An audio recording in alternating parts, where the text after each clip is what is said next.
Welcome to your Microsoft Roundup for February 2026 so far, bringing you the latest updates across Windows, Microsoft 365, Azure, Power Platform, and Dynamics 365, all in just 3 minutes. Let's start with Windows 11. The February update is packed with new features. Cross-device Resume now works with Office apps and Spotify, letting you pick up where you left off across devices. Voice access and narrator tools have been upgraded for better accessibility. And Smart App Control can finally be toggled off without reinstalling Windows. Microsoft 365 is getting smarter. In Teams, time zone syncing and a new drafts view make collaboration smoother. Outlook's Copilot can now manage inbox rules and RSVP to meetings for you. SharePoint adds automated document generation from forms, and OneDrive and SharePoint standalone plans are being phased out in favor of bundled Microsoft 365 subscriptions.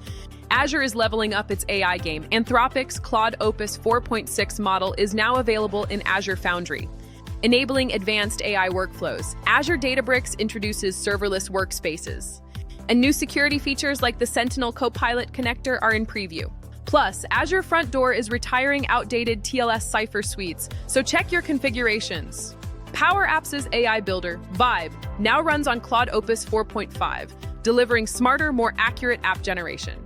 New features include voice dictation, dark mode, and group sharing. Meanwhile, Power Platform deployment pipelines will require managed environments from 23rd February. So admins, prepare your governance settings now. Power BI's Copilot is now live in the mobile app, replacing the retiring Q&A feature. Plus, the new PBIR report format is now default, enabling Git version control and CI/CD pipelines for enterprise-grade BI development.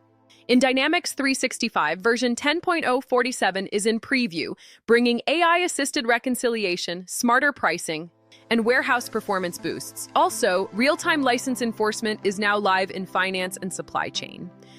Unlicensed users may be blocked, so review your assignments. That's your Microsoft update for February 2026 so far. For more insights, visit mwpro.co.uk. Don't forget to like and subscribe.